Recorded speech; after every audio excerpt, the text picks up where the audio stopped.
presidente Felipe Calderón y la minuta enviada por la Cámara de Diputados en temas fundamentales de la reforma laboral. Aproximadamente encontramos un 80% de coincidencia entre ambos documentos. De la minuta que recibimos, celebramos la incorporación de nuevas modalidades de contratación para facilitar la incorporación de más jóvenes, mujeres y adultos al mercado formal de trabajo.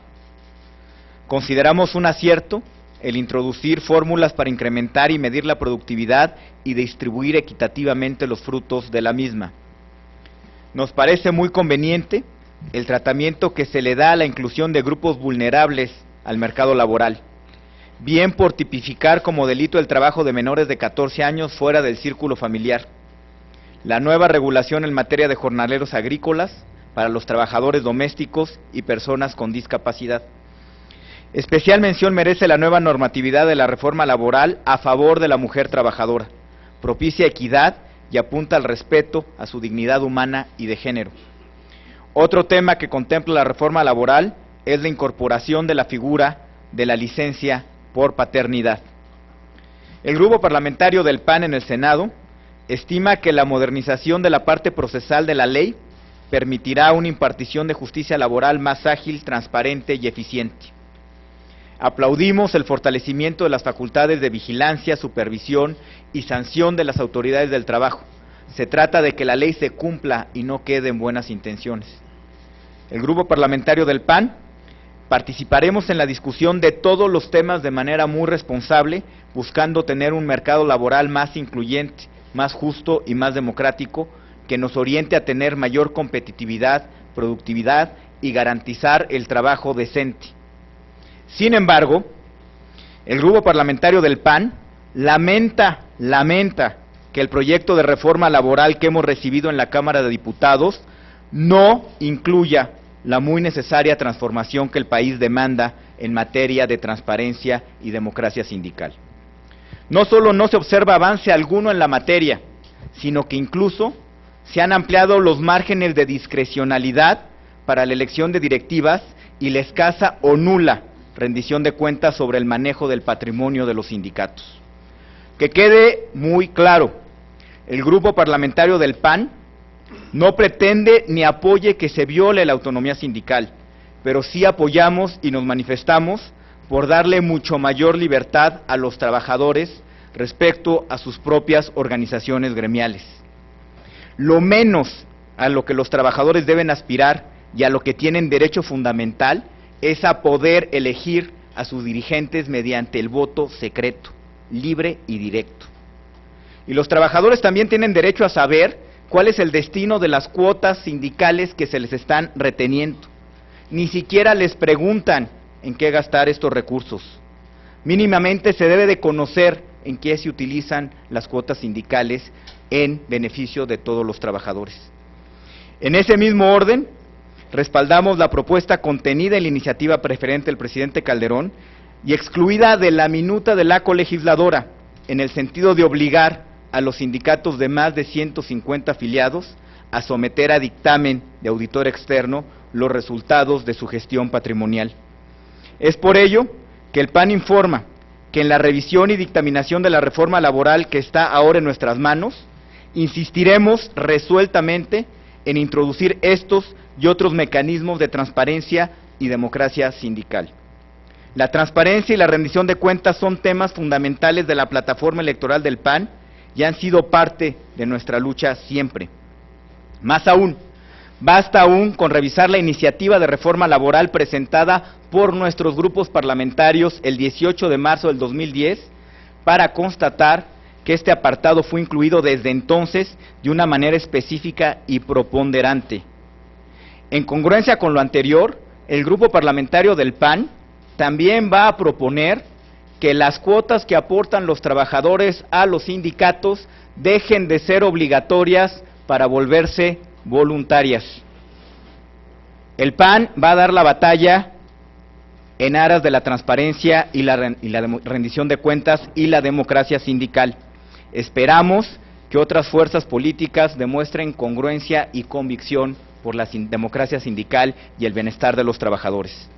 Tenemos 30 días para dictaminar y votar esta reforma laboral. No tengan duda de que el Senado de la República y particularmente el Grupo Parlamentario del PAN estará en tiempo y forma listo para sacar adelante esta trascendental reforma para México. Muchas gracias, estamos a sus órdenes. Primera pregunta. Buenos días, senadores. Coordinador, preguntarle a usted, y si alguno de sus compañeros quiere contestar también, precisamente hablando de congruencia, el día de hoy el periódico La Razón publica precisamente que varios legisladores de su partido, que también son empresarios, usan esta figura de los sindicatos blancos, que bueno, contrapone con lo que ustedes hablan de la democracia sindical y de la transparencia. Primero, preguntarle qué opina, y segundo, si no veo también usted una incongruencia o que se contrapone, vamos, con las posiciones que ustedes han defendido estos últimos días, sobre todo porque hay varios organismos que acusan de que el neopanismo, así le mencionan, ha usado este tipo de figuras precisamente para no beneficiar a sus trabajadores y al contrario beneficiar a los patrones. Gracias. Por eso es importante esta ley y por eso es importante el componente de democracia sindical. Nadie puede estar por encima de la ley y nadie puede manejar los recursos de los trabajadores con opacidad y sin rendir cuentas.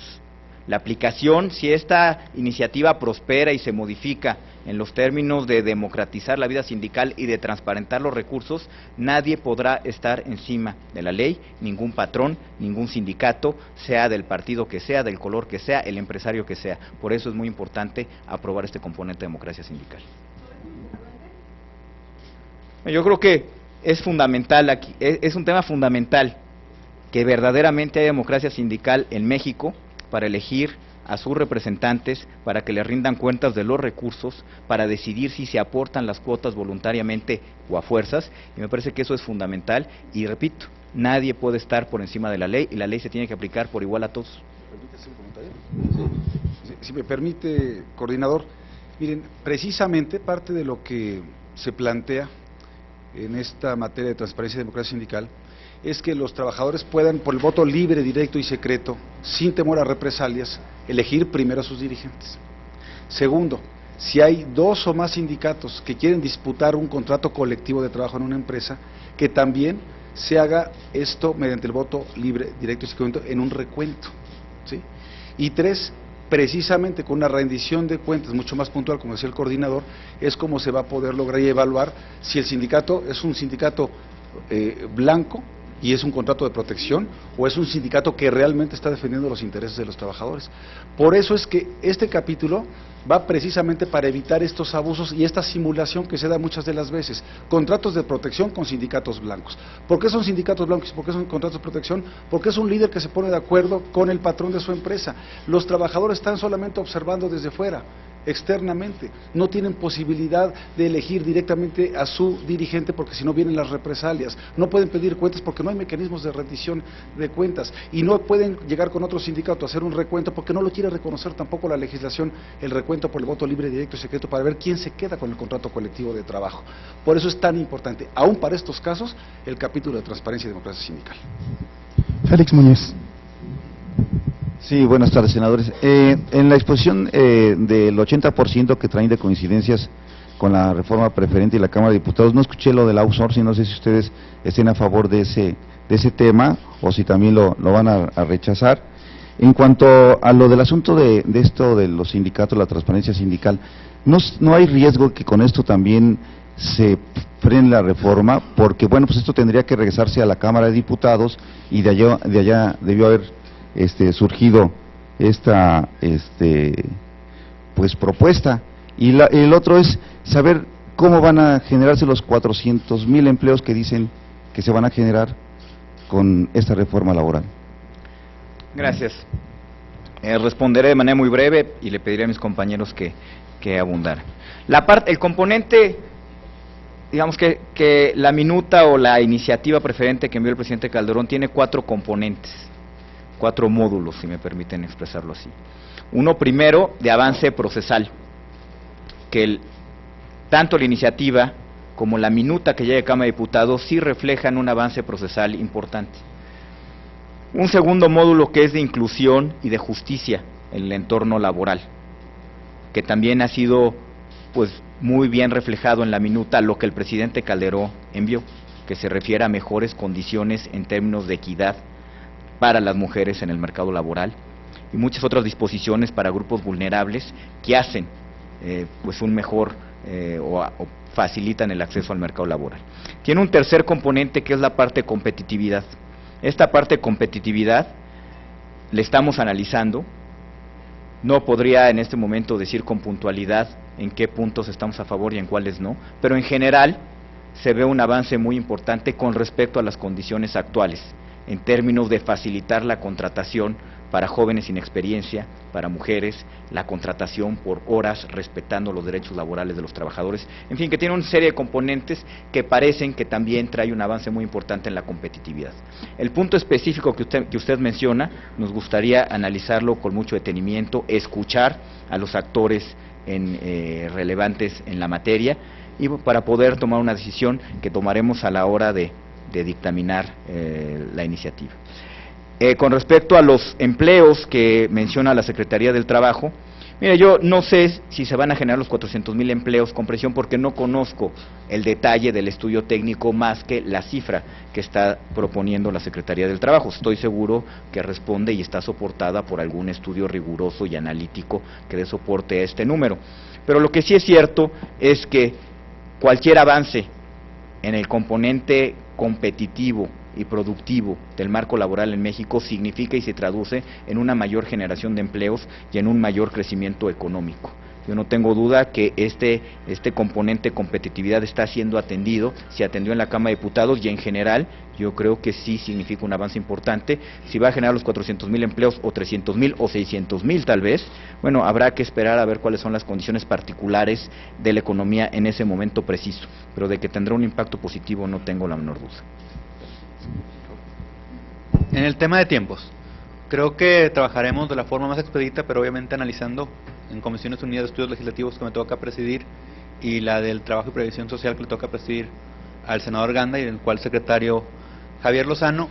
Obviamente que no trataremos de modificar en temas que sean triviales a lo mejor de forma, pero creo que hay temas de fondo que tendremos que analizar, como bien se dijo, que es el tema de libertad sindical principalmente, algunos otros que se puedan analizar, y estamos seguros que la colegisladora en su momento podrá tener el tiempo para que el próximo presidente de la República tenga la gran oportunidad que tristemente la oposición no le dio al presidente Felipe Calderón, de tener una reforma laboral que le permita a México ser competitivo en este tema y que tanto tiempo estuvo congelada y que tanta importancia tenía. Entonces creo que es un gran avance y el PAN muestra su generosidad de aun y cuando se le negó al presidente Calderón, que tanto la pidió, que tanto la exigió, el nuevo presidente Calderón presenta esta iniciativa preferente y los diputados y senadores del PAN la vamos a sacar adelante para mejorar a este país, que es lo más importante, no importa quién lo gobierne. Angélica Mercado. Senador, buenas tardes. Quisiera preguntarle qué tan real es esta intención de modificar la minuta, porque todos sabemos que si se le modifica inclusive alguna coma se tendría que regresar a San Lázaro. Si estarían dispuestos inclusive a pagar el costo de que se regresara y de que allá se pudiera atorar porque hay esa posibilidad, o de pasar lo que ya está votado y lo que ustedes están de acuerdo y mandar una segunda iniciativa. ¿Cómo sería esto de incluir el tema de democracia sindical? Esto por una parte, y también si me regalan un comentario sobre esta decisión que tomaron de mover la sede del Senado en caso de alguna emergencia. Gracias. Gracias. Yo creo que es como el mundo al revés, ¿no? Resulta que los que vamos a asumir un costo, pues somos los que estamos incorporando una mejora a la minuta, y aparte una mejora tan sensible para todos, y una demanda real que toda la sociedad pues nos está exigiendo a los senadores y a los diputados. Si salimos a la calle y preguntamos qué opina la gente de los privilegios que tienen los sindicatos, pues yo creo que muy pocos, aparte de los que son parte pues de esta casta privilegiada de los sindicatos, pues van a estar a favor. Entonces es una gran demanda de la sociedad que pues se rindan cuentas y existan condiciones de democracia a la hora de elegir a los dirigentes sindicales. Y quiero decir con todo respeto y con toda justicia también, que los trabajadores y el sector obrero en México han tenido contribuciones muy importantes a lo largo de la historia de México. No hay duda de eso. y se les tiene respeto y se les pondera. Pero lo que sí es cierto también es que México está cambiando, la democracia mexicana está cambiando. En absolutamente todos los espacios públicos y privados, empresariales, obreros, de trabajo, sindicales, se deben de garantizar condiciones democráticas y también condiciones de rendición de cuentas y de transparencia. Eso pasó en el gobierno. En el gobierno hoy tenemos condiciones de transparencia y rendición de cuentas que ni nos imaginábamos hace 15 años. ¿Por qué? Pues porque México está cambiando. Y en ese cambio no pueden estar ajenos los sindicatos ni la vida sindical. Entonces, con todo respeto, es un tema de ir actualizando un espacio tan importante como la vida sindical a la nueva democracia mexicana, que se caracteriza por la transparencia y la rendición de cuentas. Entonces, si es una mejora, algo que va a actualizar, una demanda tan justa y tan sentida por la sociedad, pues los que tienen que asumir el costo de no aprobarlo son aquellos que se oponen a actualizar el marco laboral en ese sentido. Nosotros, los que estamos por la democracia, por la libertad, por la rendición de cuentas, por la transparencia, no estamos asumiendo ningún costo. Lo asumiríamos si fuéramos omisos a una demanda tan sentida de la sociedad como es la transparencia y la rendición de cuentas. Le replantearé la pregunta. El costo sería que el regreso a la Cámara no sería un costo para ustedes, sino que cualquier cambio significaría devolverla a San Lázaro. Sí, desde luego, y en San Lázaro tendrán que revisarlo pues con mucha convicción y con mucha, pues ahora sí que con mucha voluntad política, como lo estamos haciendo aquí. Yo creo que la Cámara de Diputados, en caso de que regresara con modificaciones la minuta que nos enviaron, yo creo que ellos tienen voluntad política y son lo suficientemente responsables y profesionales y le rinden cuentas también al pueblo de México y a la sociedad de México como para tomar con mucha diligencia y oportunidad la discusión de los temas que se envíen de aquí hacia la Cámara de Diputados. No tengo duda de que van a actuar también ellos con mucha responsabilidad, como lo mostraron en la dictaminación que se hizo de la reforma laboral. Con respecto a las sedes alternas, bueno, miren, lo que hicimos fue abrir las posibilidades para poder sesionar de manera ordenada y responsable ante cualquier circunstancia, ante cualquier evento. Entonces, el Senado de la República tiene abiertos pues muchísimas posibilidades. Espero que podamos sesionar en el seno, en el pleno del Senado de la República, que es pues nuestra casa y donde debe de sesionar el Senado de la República. Esperamos que esas sean las condiciones, pero si no, bueno, pues hay muchas otras alternativas para que podamos sesionar de manera ordenada y podamos rendirle cuentas a la gente. Sí, buenos días, senadores.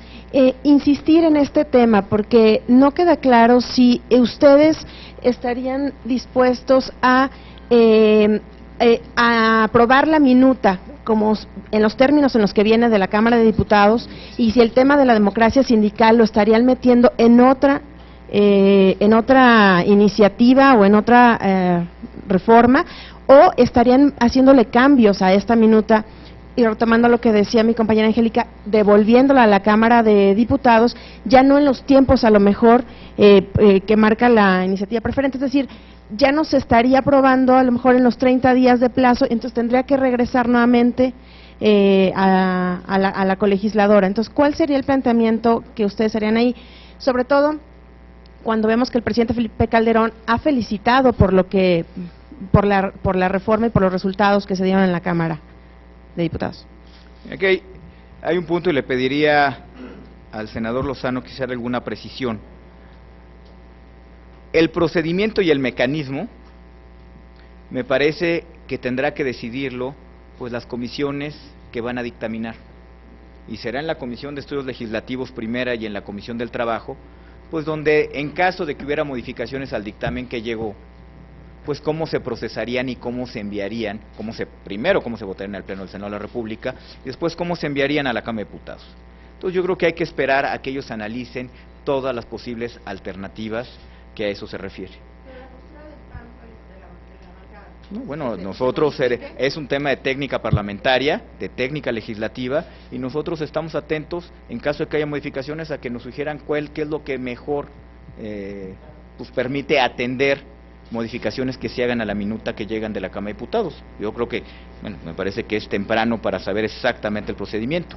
Lo que sí es que, y al igual que el presidente Calderón, nosotros también celebramos el gran avance que se da con la minuta que envían a la Cámara de Diputados. Aquí, que nadie se equivoque, estamos celebrando un porcentaje muy importante de esta reforma, cerca del 80%.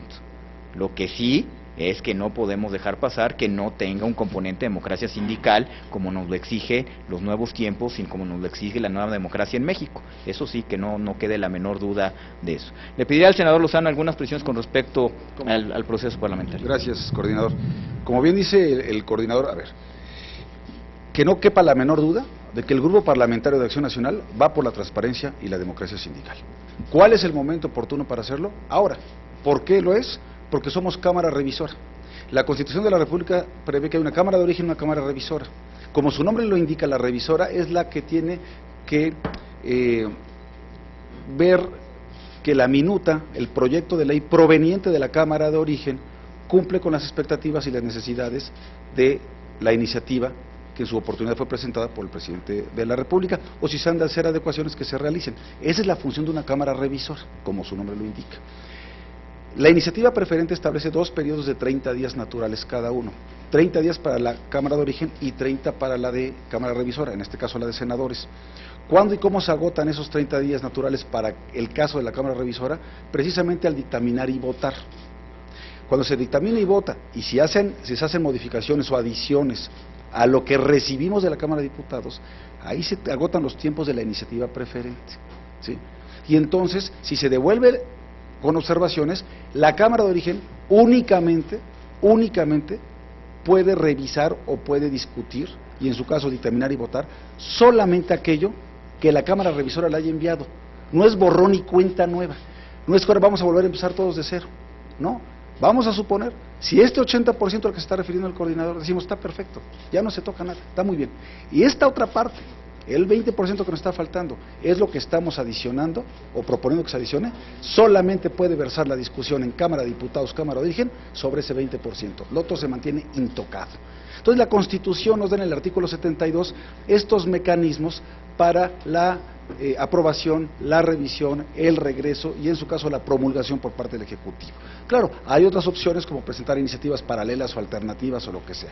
No estamos en ese momento, digamos, si bien tomamos una decisión como grupo política de ir por la transparencia de democracia sindical, será con la Comisión de Estudios Legislativos primera y con la Comisión del Trabajo, donde veremos cuál es el mejor mecanismo para ir adelante. Pero no tengan preocupación en el sentido de que sería tanto como deshacer todo el avance si se hace aquí una revisión puntual y muy particular sobre algunos aspectos de esta reforma laboral. No tengan duda, vamos a manejar todo con mucho cuidado, con sensibilidad política, con cautela, pero sí con una altísima responsabilidad. No somos una oficina meramente de agilización de trámites. Es el Senado de la República, es de una Cámara Revisora, de una reforma trascendental para la República y por lo tanto vamos a actuar en consecuencia. Buenas tardes. Coordinador y senador Lozano, a mí me gustaría que me precisaran un poco esta parte de la competitividad. El coordinador mencionaba que están dispuestos a hacer algunos ajustes. ¿Por dónde estaría transitando esto? Es decir, parte de la polémica que ha generado la reforma laboral es justo el tema de clarificar qué es una jornada, el pago por hora, el trabajo temporal y bueno, algunas otras cuestiones del outsourcing. Me gustaría saber en sus primeras impresiones qué estarían dispuestos a precisar y o bien a ajustar dependiendo cómo lo estén analizando. Por otra parte, ustedes no les favorece numéricamente en las comisiones el voto, es decir, tenemos que en la Comisión de Trabajo incluso ya hay uno del Verde que se pasó al PRI y estaríamos hablando prácticamente de una mayoría. ¿Cómo van a sortear esto? ¿No? Porque pareciera que son puras posiciones políticas, pero en el proceso de un dictamen cuentan los votos. Entonces, esas dos cosas si me puedan precisar, por favor. Gracias. Bueno, yo le pediré a alguno de mis compañeros senadores alguna impresión. Decirte que nos gustaría, a la hora que manifestáramos una posición, aunque sea preliminar, pues hacerla con mucha responsabilidad. Y antes de pronunciarnos en temas muy específicos de algún componente de la minuta, sobre todo en la parte de competitividad, que nos permitieran analizarlo muy bien, escuchar a todos los actores relevantes, para poder hacernos un juicio y emitir una opinión al respecto. En la parte numérica de cómo están conformadas las comisiones, la conformación de las comisiones responde, y así fue diseñada y así fue acordada por la Junta de Coordinación Política, Pues a un reflejo estrictamente proporcional de la fuerza de cada partido político representado en el Senado, y así se asignaron los espacios dentro de cada comisión. Si usted considera a las Comisiones Unidas de Estudios Legislativos Primera con la Comisión del Trabajo unidas, verá que hay un empate en términos de lo que podría considerarse el bloque del PRI con el Partido Verde Ecologista. Hay el mismo número de integrantes que de integrantes de otras fuerzas políticas, que puede ser el PAN, el PRD y el PT.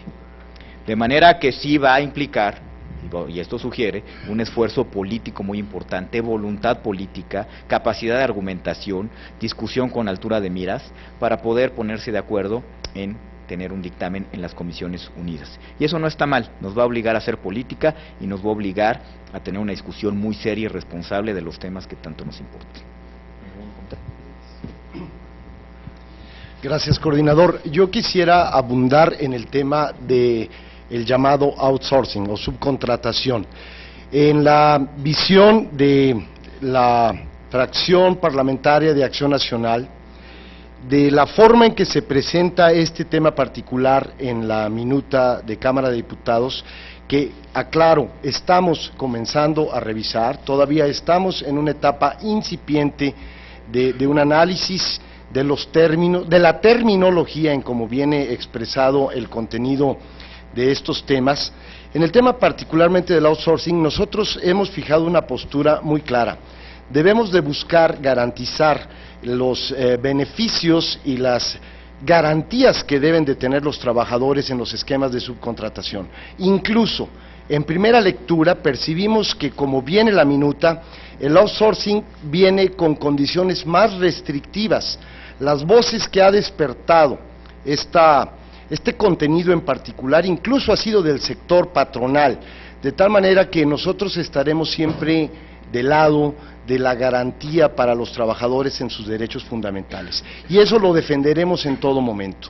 El Grupo Parlamentario de Acción Nacional jamás avalaría condiciones en esta tan importante ley que pudieran atentar a los derechos fundamentales de los trabajadores mexicanos. Iván. ¿Qué tal? Buenos días, Iván Moreno de Grupo ASIR. Senador Lozano, por acá. ¿Cómo están? Nos volvemos a encontrar. Me gustaría preguntar, insistir un poquito, entiendo las modificaciones que se hicieron en Cámara respecto a la Junta de Conciliación y Arbitraje.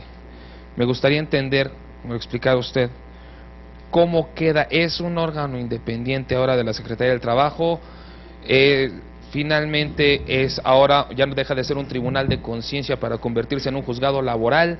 ¿Cómo debemos de entender estas modificaciones que vienen en esta minuta? Principalmente porque ya también con este reclamo de los sindicatos y de los trabajadores, que se reduce el pago de salarios caídos a 12 meses, si no se pagan pues se da una compensación de intereses a 15 meses, todo este tipo de situaciones. Finalmente se les quita una parte importante del negocio a algunos sindicatos con estas modificaciones, pero me gustaría entender esta parte, ¿cómo queda si ya pasa al Poder Judicial la Junta de Conciliación y Arbitraje, o se vuelve en un órgano autónomo incluso de la Secretaría del Trabajo? Y por otra parte, ¿esto cómo empata con la democracia sindical?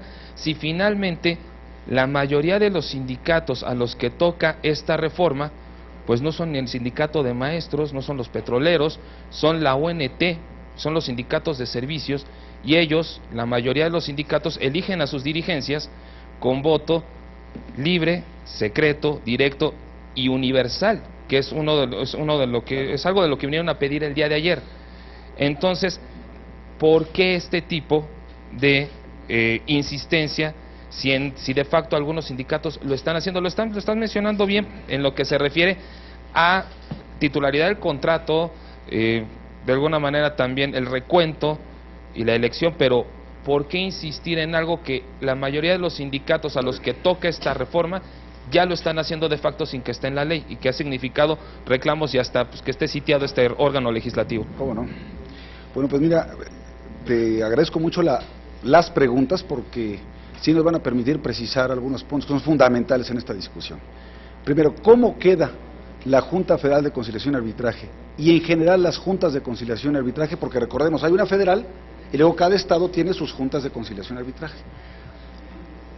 Lo que se hace es, primero, la naturaleza jurídica de los tribunales laborales se queda tal como está, no se modifica en lo absoluto, no pasa al Poder Judicial de la Federación, no pasan a ser tribunales independientes, ni autónomos, ni mucho menos. Su naturaleza jurídica se mantiene intocada, siguen siendo juntas de conciliación y arbitraje. Y se eliminan las llamadas juntas de conciliación a secas, ¿sí? ¿Por qué pasa esto? Porque se llaman juntas porque son órganos tripartitas. Hay una autoridad, hay un presidente, pero hay representantes de trabajadores y de patrones. Por eso se llaman juntas. Y por eso tiene una naturaleza también de carácter administrativo. Entonces eso no se toca en la reforma. ¿Qué sí se toca en la reforma? Se toca lo siguiente.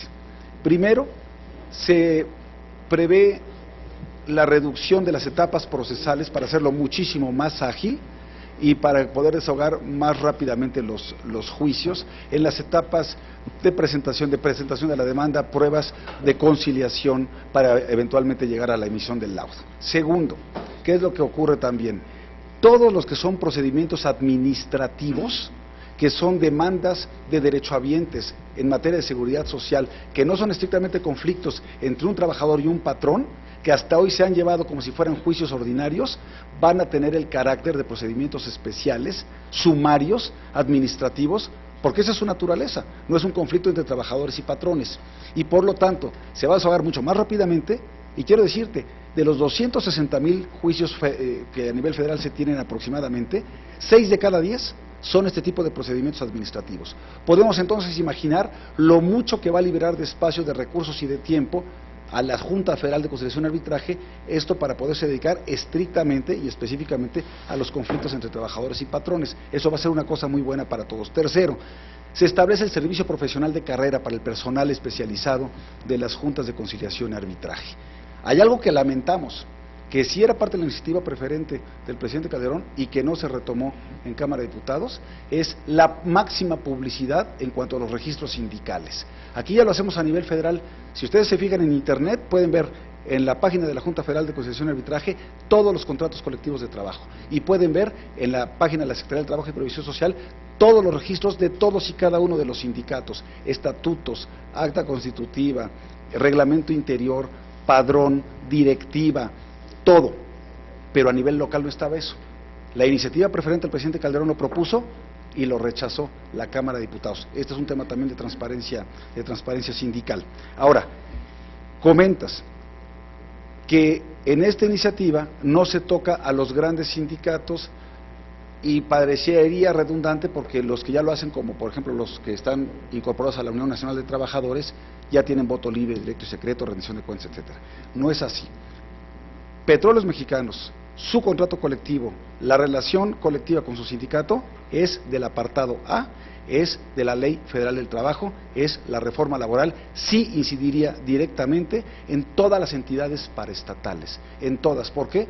Porque hay jurisprudencia de la Corte que dice que las que tienen personalidad jurídica y patrimonio propio rigen sus relaciones laborales conforme al apartado A y por tanto conforme a la Ley Federal del Trabajo. Entonces, todos esos sindicatos que hoy no practican voto libre, directo y secreto, rendición de cuentas y todo ello, desafortunadamente para ellos, afortunadamente para los trabajadores y para la sociedad, sí tendrían que someterse a estos mecanismos. No es el caso del sindicato de maestros, ellos se rigen por el apartado B del artículo 123, por la ley reglamentaria del apartado B del 123, y para poder hacer, y por ejemplo las universidades, todas las universidades que tienen autonomía por ley, todos los contratos colectivos que tienen, digamos, confederaciones tan importantes como la CTM, la CROC, la CROM, etcétera, todas tendrían que someterse necesariamente a este mecanismo de voto libre, directo y secreto, rendición de cuentas periódicas, dictamen de auditor externo, registro sindical público, etcétera. A ellos sí les abarcaría, a todos ellos, a todos estos sindicatos, a todos sus contratos colectivos de trabajo,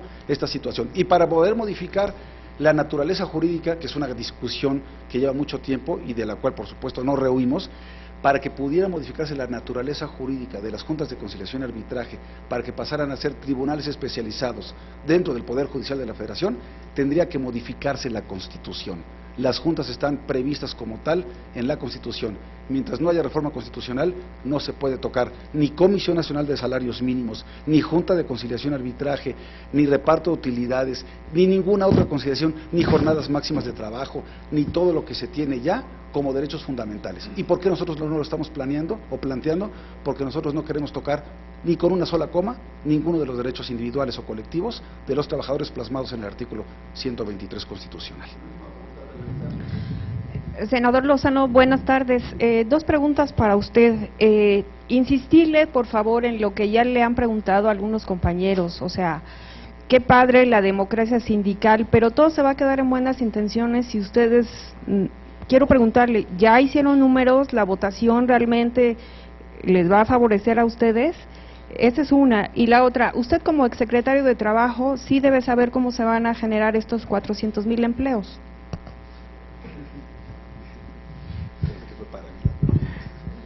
Me voy a atrever a quitarle un poco de la carga aquí al senador Lozano y responder la primera pregunta. Yo pensé que No, la otra, yo creo que el exsecretario del Trabajo tendrá claridad. No, mira, si se quieren hacer los números pueden dar, Los números pueden dar, hay muchas fuerzas políticas representadas en el Senado que están por la democracia sindical. Pero aún suponiendo que no dieran, el que por no darte los números no des una batalla en algo en lo que crees, en algo que es una demanda de la sociedad, en algo que es tu obligación como legislador, pues me parecería muy lamentable. Entonces no es un tema de aritmética, es un tema de convicción, es un tema de voluntad, es un tema de creer que México puede ser diferente y puede ser más transparente y puede ser más digno. Y en el PAN creemos en eso y esas banderas las vamos a defender, aunque no nos den los números. Pero repito, en este caso, igual y si nos dan. Bueno, y es un tema de números, pero también es un tema de congruencia. Si los partidos que se dicen dentro de este movimiento progresista son congruentes y de verdad defienden este tema como una bandera propia de la transparencia y la democracia sindical, por supuesto que tendremos votos más que suficientes en el Senado y en Cámara de Diputados. Pero esto implica no salirse del salón, asistir puntualmente, mantenerse toda la sesión, no abstenerse, votar, defender la posición, hacer que sus compañeros hagan lo propio, ¿sí? Y no dejarse llevar por el canto de las sirenas ni por incongruencias como la del diputado Adolfo Uribe, que dice que actuó a título personal y por eso le dio el voto que le hacía falta al PRI en el dictamen en la Comisión del Trabajo y Previsión Social en Cámara de Diputados. Números sí dan.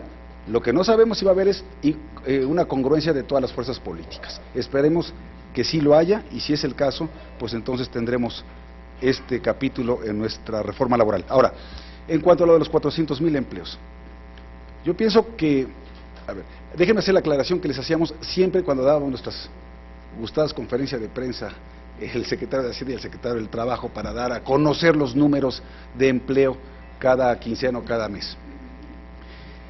Cuando se habla de nuevos empleos creados, son empleos netos, con nombre y apellido, con registro en el Instituto Mexicano del Seguro Social. ¿Qué significa esto?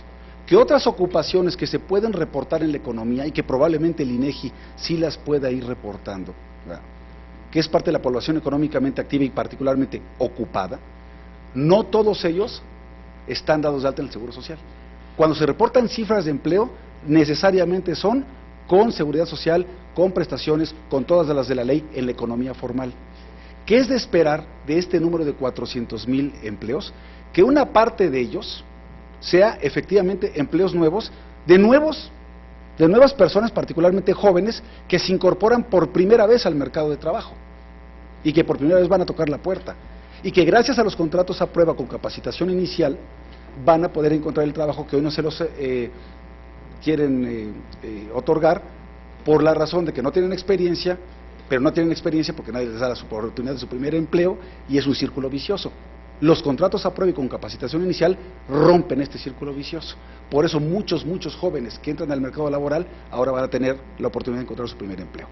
Y otra parte, otra muy buena parte, se trata de ocupaciones que ya están en el mercado laboral, pero en la informalidad, y que gracias a los nuevos mecanismos de incorporación, las nuevas modalidades de contratación en la economía formal, entonces los patrones ya no tendrían el temor de contratar, que hoy sí tienen, por el pasivo laboral que asumen desde el día 1, gracias a estas nuevas modalidades, podrían contratar y tomar gente, que probablemente hoy tienen contratadas, pero los tienen contratadas por fuera, como prestadores de servicios, por honorarios, freelance y no sé cuántas figuras.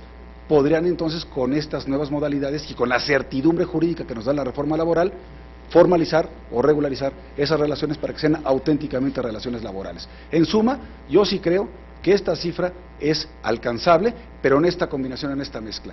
Nuevos empleos desde cero, creados a jóvenes que se incorporan por primera vez al mercado de trabajo, o mujeres o adultos mayores de 40 años, o bien quienes ya están ocupados, pero en la precariedad del trabajo informal, para pasar con esto a la economía formal. Espero que haya sido clara la explicación. Gerardo Martínez. Dos precisiones, buenas tardes. Preguntarles, dicen ustedes que avalan el 80% de esta minuta que les envió la Cámara de Diputados. Para ser un poco más específico, yo quiero saber si avalan el pago por hora, si avalan esos 7.57 pesos con 57 centavos, o bien los 8 pesos, que no está bien claro, y si me equivoco quisiera que me dijeran qué es lo que ustedes están avalando, porque tomando en cuenta que si son 8 horas, sale la misma, un salario de 63, 64 pesos. La otra, de acuerdo a la Comisión Nacional de Salarios Mínimos, a través de 12 años de gobiernos panistas, el salario mínimo solo subió 22 pesos. Yo quiero saber si ustedes se hicieron se hizo el gran esfuerzo como gobiernos panistas por incrementar ese salario, o se va a dejar así, y por qué el salario mínimo, si el salario mínimo no está integrado dentro de la reforma laboral, porque no se habla de esto, se habla de que se va a dar empleo a mujeres y demás, pero no se habla de esto. ¿Cuánto va a subir o cuánto se piensa? Quizás no sea de su área, pero a ver, quisiera saber si me pueden dar un comentario. Gracias. Senador Gracia. Bueno, creo que el tema de contratación por horas o por unidades de tiempo, como marca la minuta, ha sido un tema de controversia que no ha sido suficientemente claro. Yo voy a leer el párrafo modificado del artículo 83 de la Ley Federal del Trabajo, que dice: tratándose de salario por unidad de tiempo, se establecerá específicamente esta naturaleza. El trabajador y el patrón podrán convenir el monto siempre que se trate de un salario remunerador, así como el pago por cada hora de prestación de servicio, siempre y cuando no se exceda de la jornada máxima legal y se respeten los derechos laborales y de seguridad social que correspondan a la plaza que se trate. Y ahí viene el enunciado más importante: el ingreso que perciban los trabajadores por esta modalidad en ningún caso será inferior al que corresponda a una jornada diaria. Entonces creo que es una misconcepción, es una mala apreciación de los hechos el que no se va a pagar el salario mínimo diario si se paga por horas.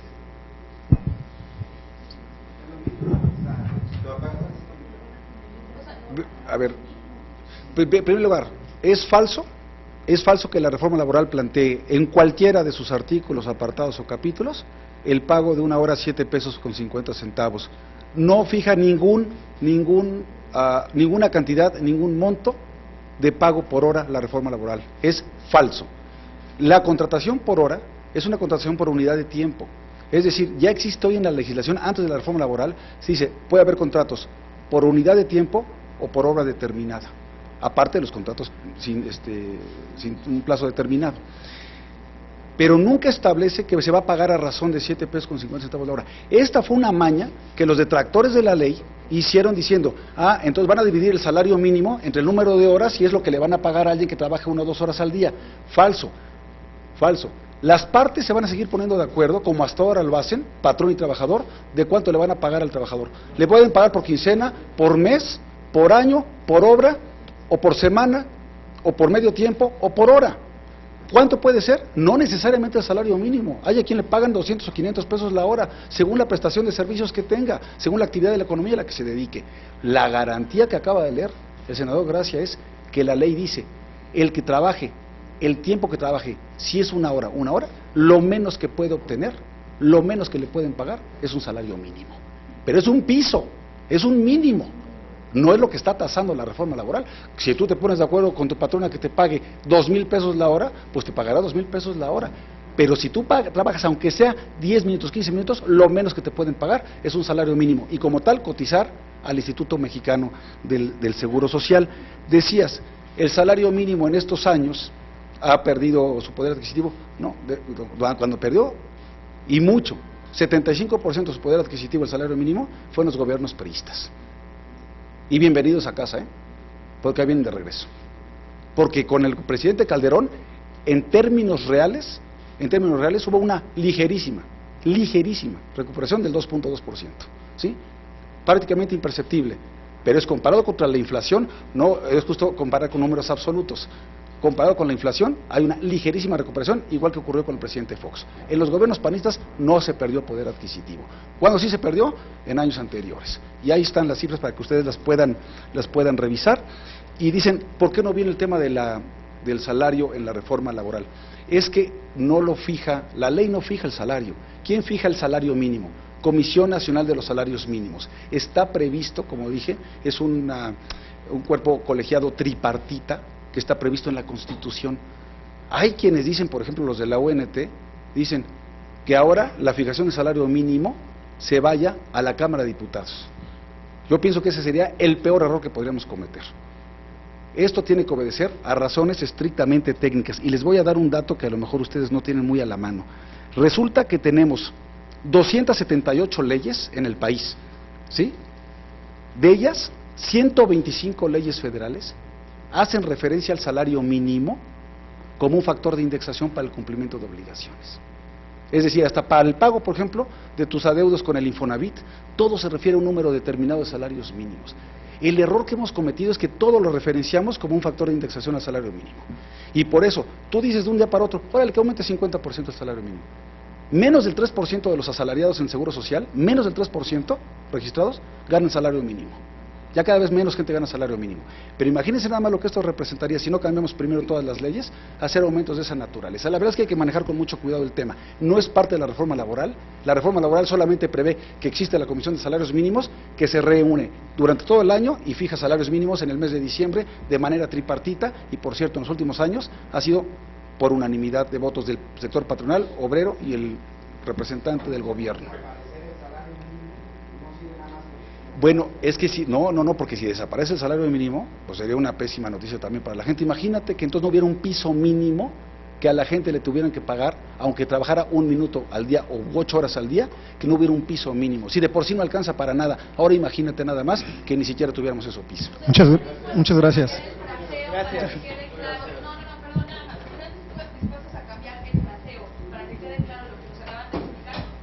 Pues está claro. Perdón, es muy claro, ¿eh? No podrá ganar menos que una jornada a un salario mínimo. Gracias.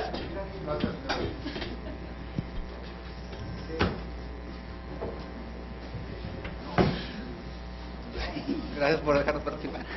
Está bien.